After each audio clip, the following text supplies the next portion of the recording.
एक भी डिपार्टमेंट ऐसा नहीं है जिसमें बिल्कुल चरम पर भ्रष्टाचार ना हो। एकदम टॉप पे भ्रष्टाचार है। पुलिस वालों की गुंडागर्दी टॉप पर है, नेताओं का पैसा खाना टॉप पर है, उनके चरित्र का सत्यानाश टॉप पर है, आपके रुपए की कीमत बिल्कुल गिरी हुई है, महंगाई टॉप पर है, लोगों में फ्रस्ट्रेशन टॉप पर है, बेरोजगारी बुरा हाल है, नौजवानों को रास्ता बिल्कुल नहीं मिल रहा है, और परिवारों में झगड़े बिल्कुल टॉप पर है, आपस बीच डिप्रेशन टॉप पर है, घरों में बीमारियां बिल्कुल टॉप पर हैं, गौ हत्या टॉप पर है, जंगलों का नाश टॉप पर है, प्राइवेट संसाधनों का, उनका प्राकृतिक रिसोर्सेज का, प्राकृतिक संसाधनों का दोहन टॉप पर है, जंगलों की कटाई बिल्कुल सिरे पर है, सारे प्राकृतिक संसाधनों को उद्योगपतियों को देना टॉप पर है। आप देख रहे हैं कि आपके आसपास जो हालात हैं वो बहुत बुरे तरीके से, मतलब बहुत ही तेजी से बदल रहे हैं और सब कुछ खराब हो रहा है। तो इन सब चीजों को ढहने में कितना समय लगेगा? ये तो तैयार पड़ा है ढहने के लिए, सब कुछ बर्बाद होने के लिए तैयार पड़ा है, और सिस्टम इसे खुद तोड़ने वाला है। उनको नई व्यवस्था देनी है आपको, उसी का नाम है न्यू वर्ल्ड ऑर्डर, नई विश्व व्यवस्था। वो विश्व व्यवस्था ये ऐसे नहीं होगा कि वो लोग ऐसे देंगे, जबरदस्ती आपके ऊपर थोपेंगे। आपके पास ऑप्शन ही नजर नहीं आएगा, ऐसे हालात पैदा हो जाएंगे। तो उस हालात में हमको क्या करना चाहिए, हमारा क्या रोल रहेगा, ये बात हमको पहले से पता होनी चाहिए। ये तो चलो कॉकरोच जनता पार्टी वाला जो शगुफा था ये उड़ गया, ये खत्म हो गया। इनको मालूम है 8-10 साल के बाद एक बार जनता में गुस्सा आता है, उस गुस्से को एक बार निकाल दो, उसको एक बार एग्जॉस्ट कर दो तो सब शांत हो जाता है। फिर सबको रहता है कि यार बहुत हो गया, या सरकार बदल दो ज़्यादा से ज़्यादा। वर्ल्ड इकोनॉमिक फोरम इतना बड़ा खेल पुराने समय से खेलती आ रही है, और उनको भारत के लोगों की साइकी समझ में आ गई है। उनको मालूम है कि किस तरह के लोगों को किस तरह से बरगलाना है।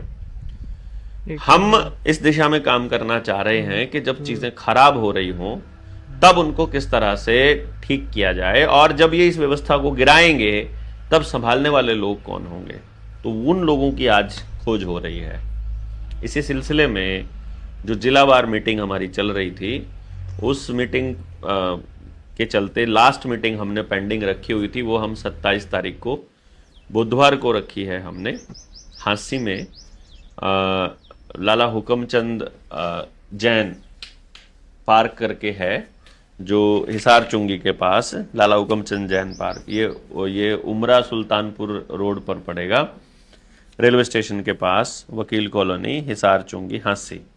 तो आप सब लोग जो भी अब तक नहीं आ पाए थे और आप मिलना चाहते थे या इस मिशन में शामिल होना चाह रहे हैं, वो सब लोग आए और कॉल कर लीजिएगा 8708305785 पर, 870-830-5785 पर।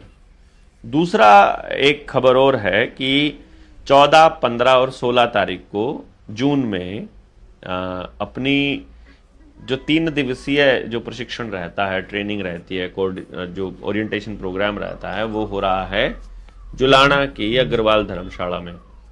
तो आप सब लोगों से निवेदन रहेगा कि उसमें आप उन सब लोगों को बुला लीजिए,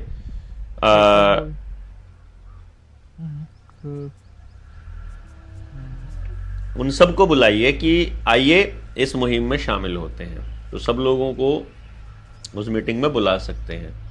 बाकी जनगणना का अभी एक फेज हुआ है, हो रहा है, मतलब दूसरा और तीसरा फेज अभी बाकी है। अच्छी बात यह है कि लोगों ने खदेड़ दिया है मास्टरों को कि तुम 25,000 के लालच में हमारी सारी निजी जानकारियां इस इंटरनेट के माफिया को दे रहे हो, और तुम्हें पता भी नहीं है कि ये जानकारियां कहाँ जाने वाली हैं। ये खेल सारा ब्लॉकचेन के लिए जानकारियां इकट्ठा करने के लिए हो रहा है। इस पे डिटेल में हम लोग इस 14, 15, 16 तारीख को डिस्कस करेंगे कि इस जनगणना का क्या हमको करना चाहिए, किस तरह से हमें आगे बढ़ना चाहिए और हम क्या इसमें करेंगे। पर आप सब लोगों की जागरूकता देखकर, एचपीवी वैक्सीन पर जो आपने किया, इससे थोड़ा हौसला हमें ये होता है कि जानकारी अगर गांव के लोगों को हो जाए तो बहुत बड़ी लड़ाई लड़ने के लिए तैयार हैं सब लोग। और मुझे उम्मीद है कि आप सब लोग भी इस लड़ाई में हमारा साथ देंगे। और जो लोग अब तक इस ट्रेनिंग में नहीं आ पाए थे किसी भी ट्रेनिंग में, वो अब इस जुलाना की ट्रेनिंग में आए, क्योंकि ये एक बहुत ही लाइफ चेंजिंग और एक बहुत निर्णायक मोड पर आकर के होने वाली ट्रेनिंग है, जिसके बाद हम लोग 7,000 गांव में उतरने की जो तैयारी कर रहे थे उसको प्रैक्टिकल अमली जामा पहनाया जा सकेगा। तो आप सब लोग जुड़ रहे हैं और शेयर करते रहिए बहुत से लोगों तक। आप सब लोगों का बहुत बहुत धन्यवाद। जय हिंद, जय भारत।